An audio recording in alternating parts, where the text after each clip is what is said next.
Thanks, Alan. Thank you, guys. Yeah, I'm still undecided as to whether it was a good decision or not, but that's another story. We, myself and Ben, really have been set up nicely by Ellie, wherever you are, Ellie, I can't see you now. Hello there, right down the front. Thank you very much for that. You've a couple of things that we'll follow on from, but yeah, brilliant slides. We're here today, obviously, to talk about the talent tech jungle, not surprisingly, and some hints and tips around how to make it easier to buy and to go into the market and buy. Clicker, point that way. So that's us. When I put these together, I was really shocked at just how well Ben's face fits into Ant's face. So Ben and Jez. You absolute bastard. although, to be honest, Ben, you look more like Ant Middleton than you do Ant I'll have that.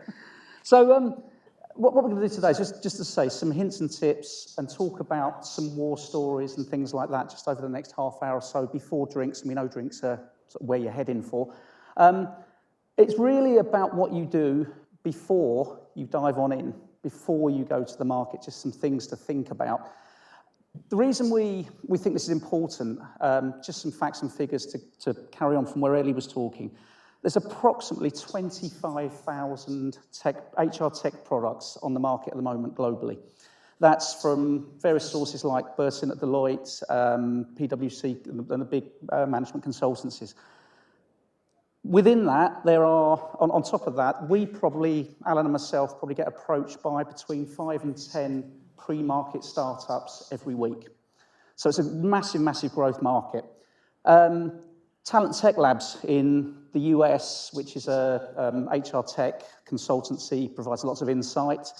They've got about 60 categories just in the talent, the TA space alone. So it's a massive market, and it is a huge jungle. So first and foremost, again, something Ellie referred to, make sure your process isn't broken. Poor old Mr. Barrowman there who broke his foot. I think it's really key that you don't fix a process using technology. Any thoughts around that, Ben? Yeah, definitely. So from an experience perspective, I've probably done, 4 or 5 ATSs, various video interviewing platforms, some chat bots and some other bits and pieces. And, if you've got a shit process, you'll end up having shit tech, I think is the kind of the phrase of the day. So I think, Ellie, you kind of, went to the whole kind of, get some Post-it notes, get some Sharpies, and actually map out your process. Because actually, it might not be a case of you need technology. You might just need to refine your kind of tech. Your process rather. So you could use something like lean engineering, which is, you just look to cut out anything that's not value, or something like design thinking, where you actually put the user and what they want before what you need or what you want. So as I say, it's not always about getting the checkbook out and getting a PO. Really look at what you do and how you do it, and actually, is tech going to be an enabler, or is it going to be a further barrier? Brilliant. Thank you. Don't underestimate the power of speaking to your internal stakeholders before you do anything. We see this a lot in the work we do, myself and Alan, that we go into places and HR have invited us in or TA have invited us in. And the first question we ask them is, have you spoken to your stakeholders? Finance, IT, etc. Ben, any sort of key sort of war stories there from you? Yeah, definitely. So what was really scary when in my kind of first 2 organisations where I kind of went through an ATS process, nobody actually engaged with hiring managers or IT. So they're one of the two. Forget your recruiters. If your hiring managers don't like it, or B, it doesn't integrate with your current tech, it is going to be a waste of time. So yes, IT can be a little pernickety about firewalls and this, that, and the other. And hiring managers can be a little bit, we don't need to mention any words, but if you don't have those two parties on board with you, everything will fail. So for me, even before you start looking at tech, build really good relationships with your CTO, IT director, head of IT, whatever your job title is, and your hiring managers. Just a quick show of hands. Who's bought technology here in the past 12 months? Okay, keep them hands up. Keep your hands up if you asked your hiring managers if they wanted it or not before you purchased it. Show offs. But yeah, definitely. So definitely IT. Does it click and connect with everything that you've already got? And your hiring managers, will they actually engage with it before you purchase it? Yeah. I think we're just in the process of finishing off a piece of consulting work with a company, myself and Alan, around the tech stack, which was actually ATS, HRIS, and LMS, so the whole way through the backbone of HR. And the very first meeting we had their head of IT in there. And it was really, actually quite refreshing. Even before we started talking about features or any of that, we knew certain products that we couldn't use because they didn't comply with whatever the CTO strategy was, for example, around GDPR, around data security and things like that. So it was really key because we could have wasted a lot of time. Actually, they had wasted a lot of time before we went in looking at the market without really knowing what they could or couldn't bring in. Another prime example, if your tech strategy is to be an SAP house, then your CTO is not going to turn around and say anything goes. They're only going to want things that are already within SAP or that will play nicely with SAP. I think the other thing as well, quickly, Jez, is two other stakeholders that are really, really important, and I've really learnt the pain, is procurement and legal and finance. So in our last ATS implementation last year, where we went live with Talent Link, and we had a 6-week delay, and yet again, I'll put my hand up, because I didn't consult with legal before we looked at the contracts around GDPR and around data storage. So we, as a business, we only wanted to work with a supplier that had a UK-based data centre. Lumes had a European-based one. So even things like that, it's really important to kind of get your friends' internal friendship sorted. Yeah, and the one that often I think people forget, and sometimes it sits within IT, but it's your risk team. Because that varies across businesses as to what level of risk they're willing to take with new technology or how established is your technology. We've got a complete risk process for a tender at the moment that is actually in itself, I think the risk process is something like 10 pages long. And if they can't complete that, they actually can't go to the next stage. So it's really, really key to get those conversations. Don't use Google to source vendors. Another client we're working with, when we went in, they said, we've been on the market for 9 months looking at technology. The HRD admitted to waking up at night crying because she'd used Google as the first choice of sourcing vendors. And what obviously happens is the companies with the highest marketing budget, we know who they are, or the companies with the best SEO consultant or team, etc., are the ones that appear at the top in the sponsored ads. So that limits your choice. So don't use it as part of your search process. But Ben, anyone you can think that you would reach out to if you were buying tech? Everybody in this room. I think in TA or resourcing or whatever we're calling ourselves this week, we're very lucky to have quite an active community. Well, it is, or is it recruitment, TA, resourcing? That's the one, yeah, no, we change it. We're very lucky to have quite an active community. So things like LinkedIn, DBR, other bits and pieces like that. Don't be scared to kind of ask questions. And the one thing that I think we're starting to do now is, we're not just talking about our successes, we're talking about our failures as well. So I think it's really, really important as a community, if you can get the right side of my face, thank you. As we're talking about community, really kind of share alike, because that's the only way I think we'll learn as an industry. Because it happens quite a lot in finance, happens quite a lot in marketing and sales. As an industry, we probably need to be a little bit more open to failures as well as successes. Yeah, and I think one of the things as TA leaders that I've seen we forget is that our teams have probably used a system somewhere else before they came and joined us. So actually talking to your teams around what they've used elsewhere, so using internal resource, I think is highly effective. I think this is one that a lot of people forget, and our experience is that vendors on the market, the really good ones, are actually adapting their product as they go, iterating their product to suit market needs. So they'll work with a client and they'll get best practice in from that client around their process and adapt their product to that. So actually, your process might not be as good as the one they can give to you. So be open-minded about that.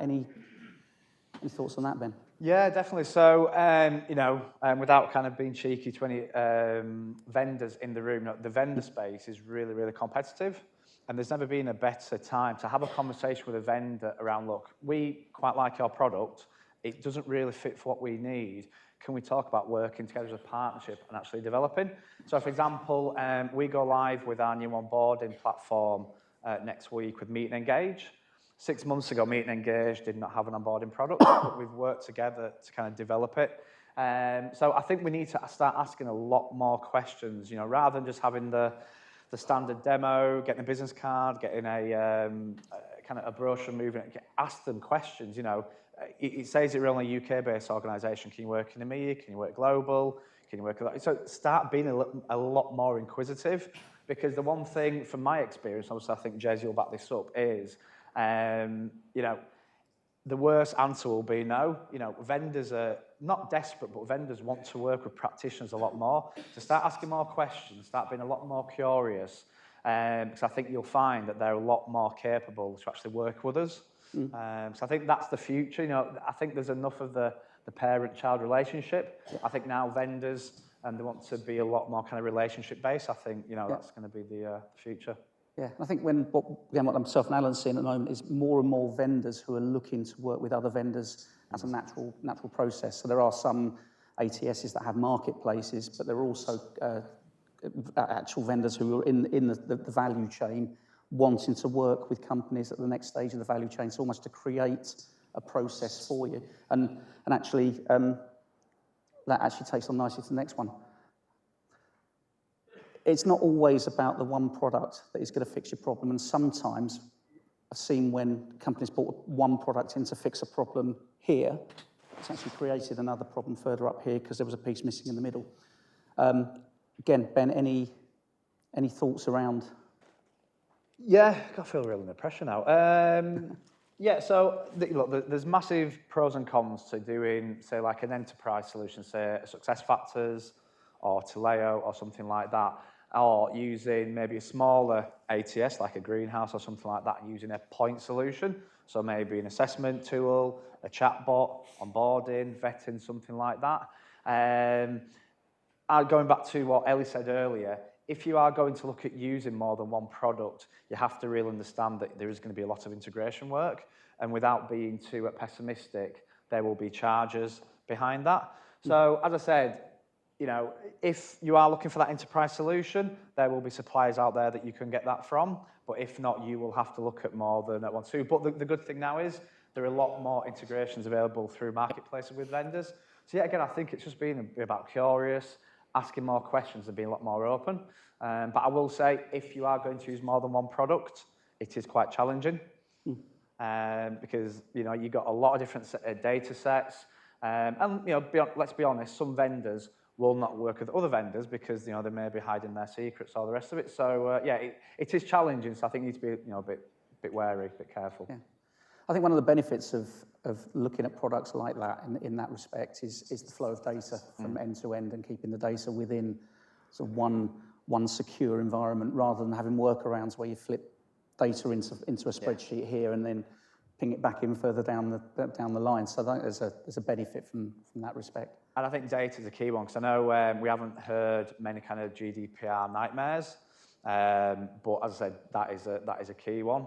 If you are looking at new products, look at where the data center is, look at your own internal data security policies, because I have heard of some kind of horror stories where, as I've said earlier, from my experience, people haven't done the homework. The two biggest fines under GDPR have been UK-based, which was quite surprising because we thought we were a bit more laissez-faire than some countries around the implementation of it. But the two biggest have been UK. So this is one of your favourite subjects, Ben, isn't it? So I'm not even going to read that bit. I'm just going to hand over to you for that. So I've got this real bugbear at the moment, and if I start ranting, I apologise. I didn't sleep very well last night.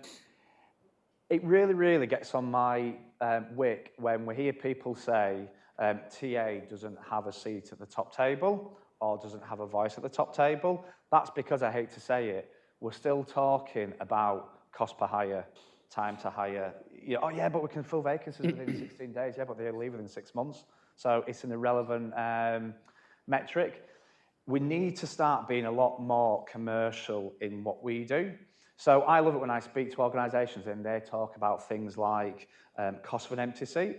So for example, we've got 50 vacancies, they're costing the business this much. That is a real metric that you can take to your CFO, your CEO, or whoever, and say, look, we're having real problems. And I think in terms of talking to vendors, you know, instead of just getting an ATS, start looking at the math and the economies of scale behind the ATS. You know, in terms of, you know, if you're getting a business case, how much time will it save?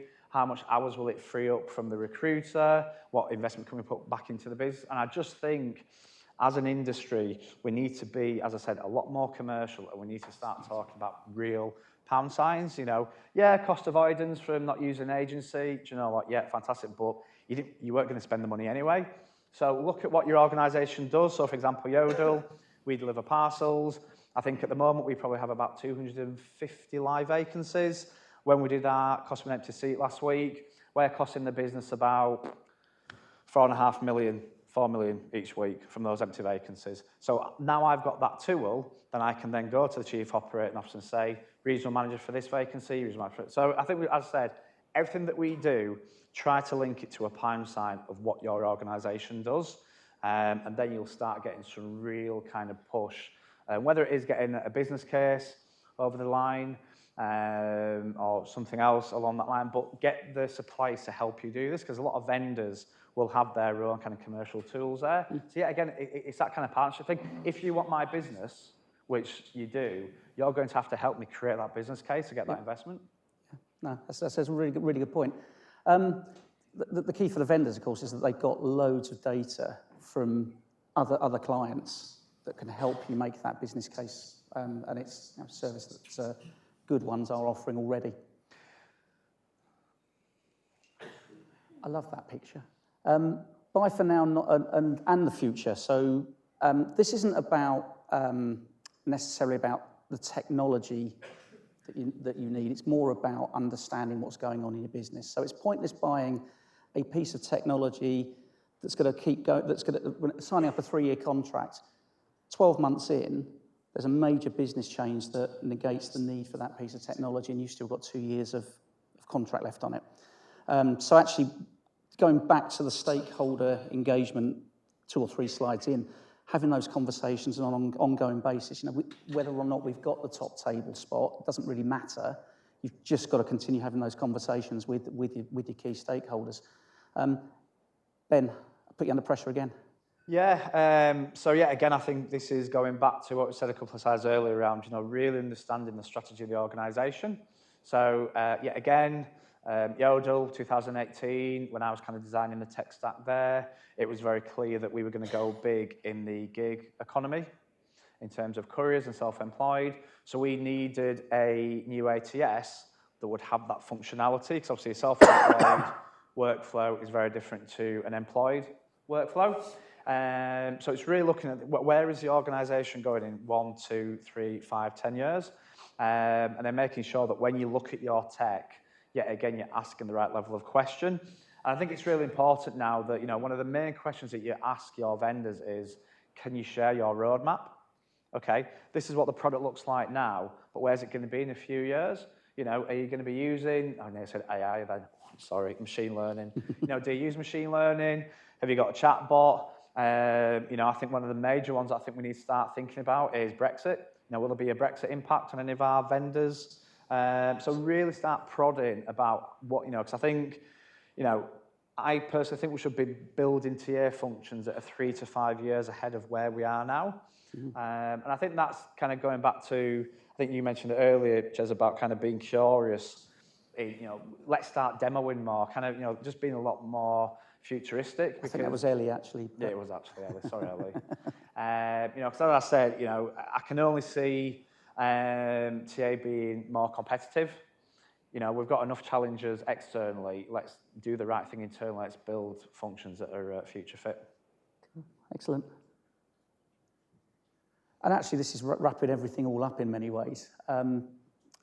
we tend to have this process of going, okay, we need to buy some tech, let's go and talk to the market then. But actually, as I've already said, the vendors are a really good source of data. Understanding how actually you could build your TA team of the future, Ben, is something that the technology out there can actually help you get your mindset around, I think. Yeah, and I think, going back to the whole kind of parent-child relationship thing, I think we just need to, as I said, be a lot more honest and kind of build better relationships.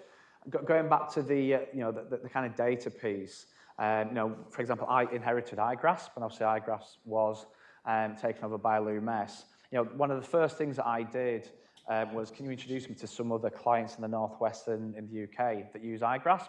So there's so many resources and data and help and guidance.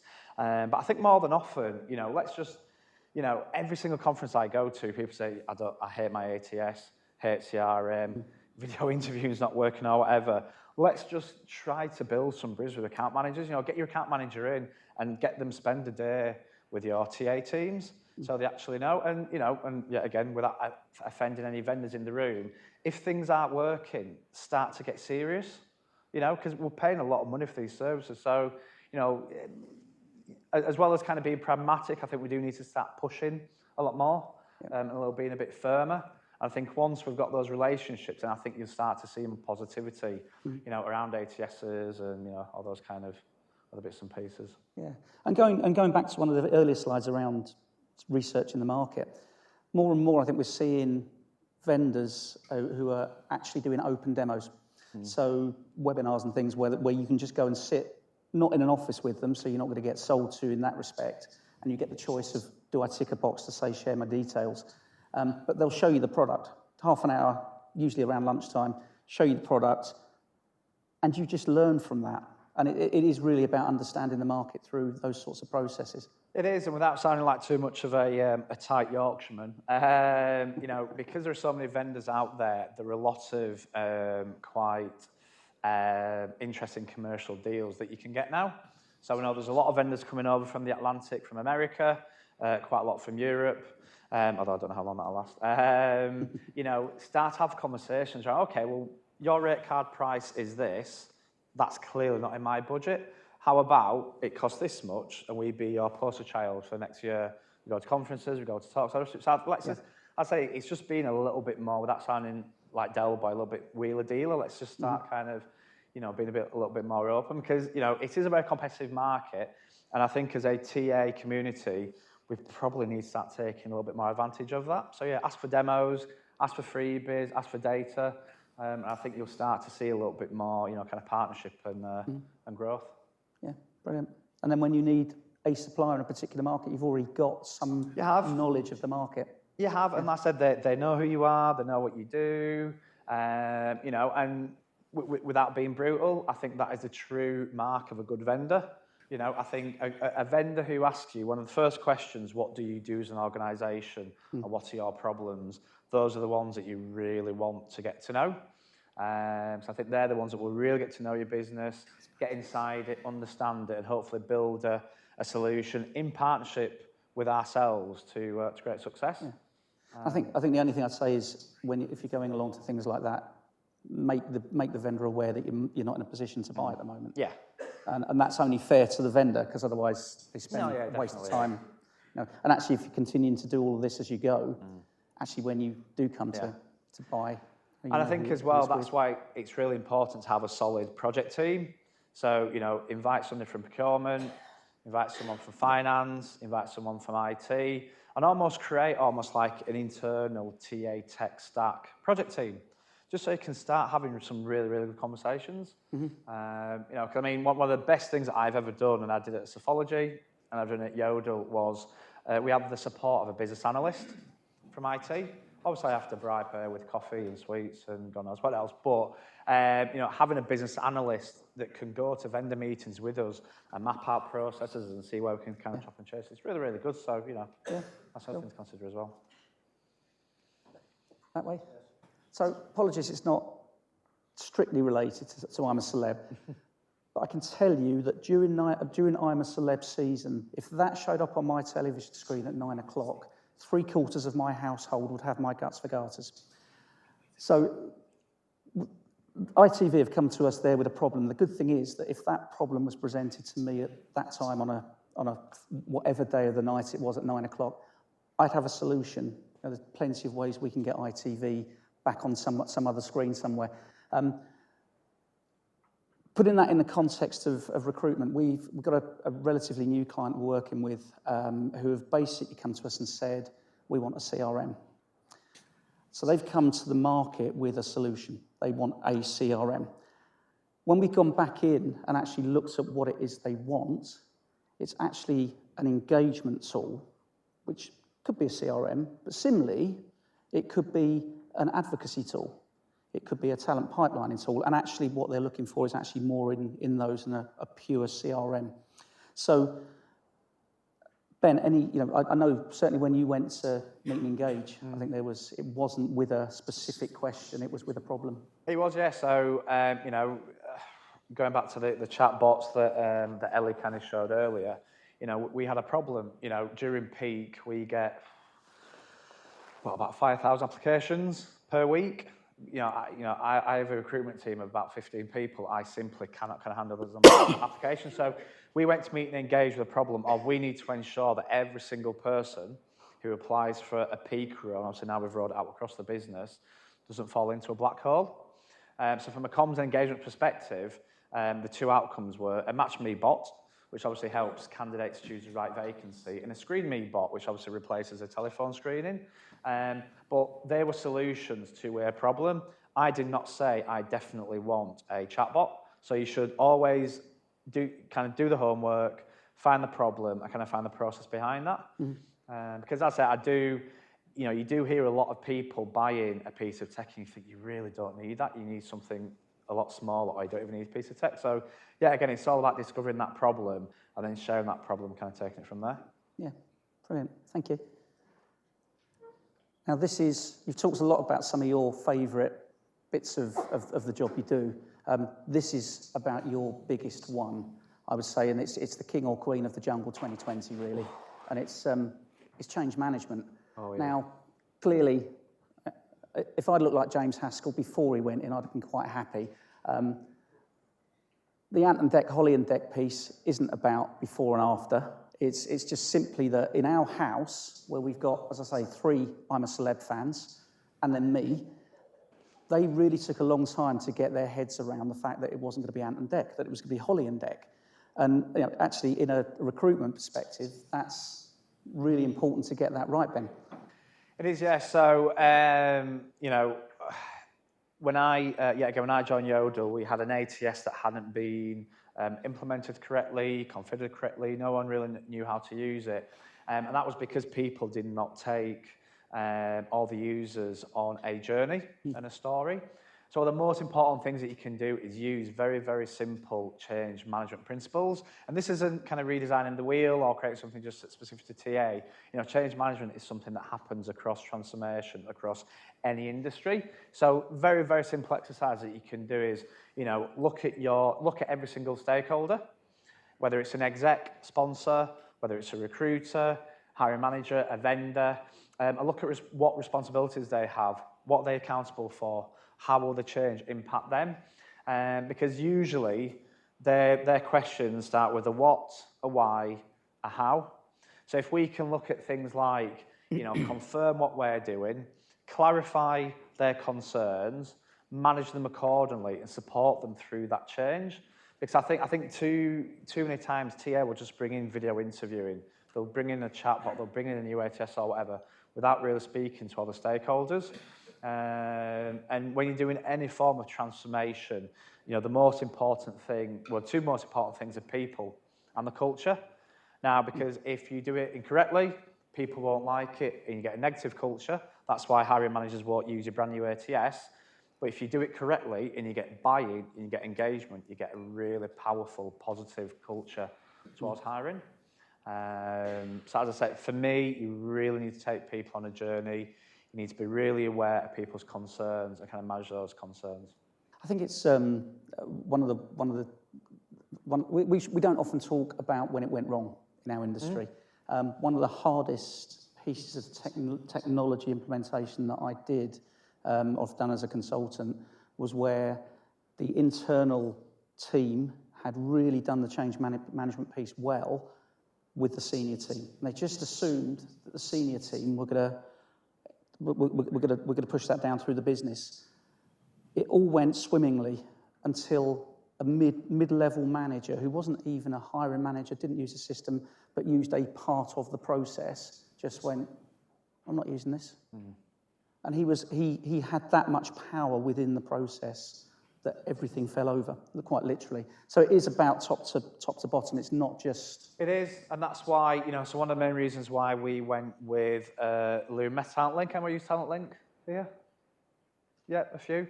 So obviously, majority of our vacancies are volume. They're recruited by operational hiring managers. And they literally will look at their laptop maybe once a day, maybe twice. So they literally have not got the time to access their laptop. So we chose Talent Link solely because it has an app for hiring managers. So yeah, again, communicate with everybody, see what their needs are, concerns, and then kind of, take it from there. Brilliant. That was our last slide, apart from that one. It's very nearly time for drinks. Alan, back over to you. Yeah, cool, excellent. Thanks, guys. Round of applause.